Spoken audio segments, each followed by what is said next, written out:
Okay, everybody, this is Emar Self with the Sports Inquirer, and we're joined by Georgia State men's soccer head coach Brett Surrency as the team prepares for its upcoming matchup against Coastal Carolina. Coach, thank you for joining us, and congratulations for setting the all-time wins record for men's soccer at Georgia State history. Take me back to that feeling and emotion of being the all-time record setter and what it means for you, and uh, just thoughts on it. Yeah, to be honest with you, I was more excited because it was the third win of the season for our team, and the way in which we I think competed and ultimately were able to win the game was what I was most proud of. Um, I do feel like in time, probably when it's all said and done, I'll be able to take a step back and reflect on it. But I really haven't put much thought to it, and to be honest with you, I didn't even know about it until like 2 games ago, that it was an opportunity. So, like I said, I think probably when it's all wrapped up and at the end, I'll take a good bit of pride in what we've been able to accomplish. But in the immediate and in the moment right now, I'm very focused on the current group and how they're progressing. Yeah, but just talk about this group and just your progression of the program. And we discussed it during the preseason before the season even began. But just from when you got to the program, playing in a different arena, different stadium, a different well, do you've changed conferences over time, Yeah, quite a and bit. yeah, you've had a few. But now you're settled technically back in the Sun Belt. But just what about the just your time and thinking about that aspect of it, and just when you first got to Georgia State and Panthersville, and now playing in downtown Atlanta and everything that's come with it. Yeah, I mean, I think just honestly being really fortunate to work for great people and then to be able to work with, you know, great staff and great players that have come through the years. I think the university has consistently evolved in a positive manner, and we've been beneficiaries of that movement and upward trajectory. Um, I mostly just think about being fortunate and being provided with great opportunities and resources to compete and be competitive at a really good level. And we almost felt, I think, a sense of responsibility to live up to that faith. And we continue to have that mindset, even to this day. Yeah, and to set that record, you earned a 2-0 victory at Wofford. You mentioned the way you came through with the victory, scoreless at halftime, scored 2 goals after the 70th minute. Just overall impressions of that contest and what you saw from the team, able to go on the road and win at a place like Wofford.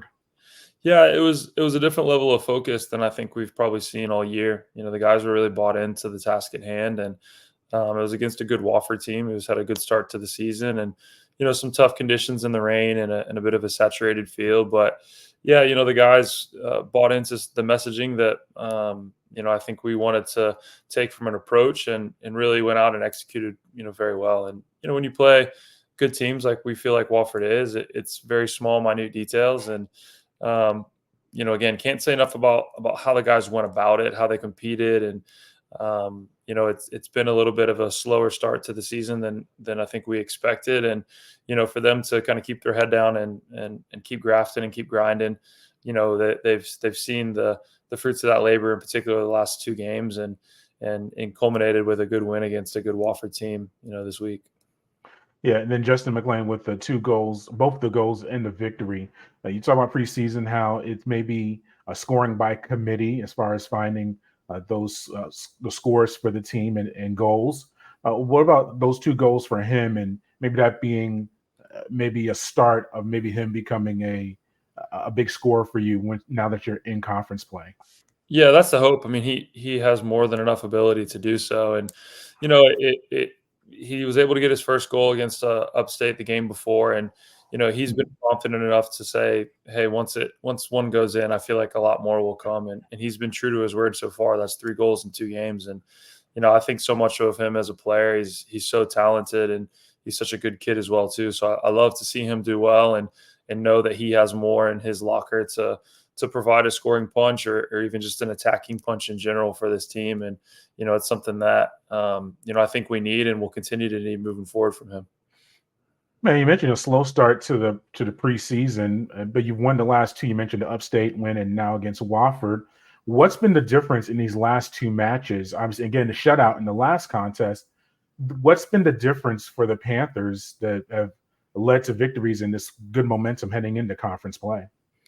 Yeah, I mean, we have a lot of new players. I'm not necessarily one for excuses, but maybe there's some acclimation things of guys coming in and getting used to each other. Sometimes you have to credit the other teams as well too. But I think the guys have just kind of bought into each other and maybe got tired of not winning games. And it does take a certain level of mentality, I feel like, to do the finer details and the be good in the crucial moments, in particular in and around the goal on both ends. And like I said, the guys have played really well the last two games, and the attitude towards it has been wonderful. And look, sometimes you battle adversity at different times during the year, and for us it was in the beginning, and hopefully that has helped shaped us and hardened us, if you will, as the season goes along, that we can overcome tough things and battle the waves and come out better for it in the end. Yeah, and it's one of those, like in the win against Wofford, I think he had officially two shots on goal, and they both went in. What about just that efficiency and taking advantage of those opportunities? Because when you get into conference play, you're facing obviously some nationally ranked teams, and it's going to be some very tight contest. What about being able to, when you're in that front end, being able to convert on those opportunities? Yeah, it's important. I mean, to win games, you have to score at least one goal. So that is that's a big part of the game, and most people would agree that that's the toughest part of it. Is to be able to finish it off and put the ball in the back of the net. So it's definitely something where we feel like we have players that are able to do that, and I do think that's an element where we've gotten more comfortable in terms of getting to those positions and just being a little bit more clinical in and around the goal. But no, you're exactly right. I mean, we're going to play against some great teams and in conference and the rest of the way. So, we're going to have to do a great job on both sides of the ball, in and out of possession. And, hopefully that's something where we continue to take a step forward, and guys like Justin or, some of the other attacking players are able to, stake a little bit of a claim and score some goals for us. Yeah, and now you have Coastal Carolina in the conference opener coming up this weekend. How's the team shaping up physically, mentally? And because you mentioned so much, even when we do our pre-season during the interviews before conference play, it's like it's not all about conference play, but this is a big part of the schedule. Just how's the team looking physically and mentally, getting ready for this Coastal contest? Yeah, I think physically in a pretty good place. Obviously, you're starting to see some of the wears and tears of the season, and the college season's tough with so many games in such a short period of time.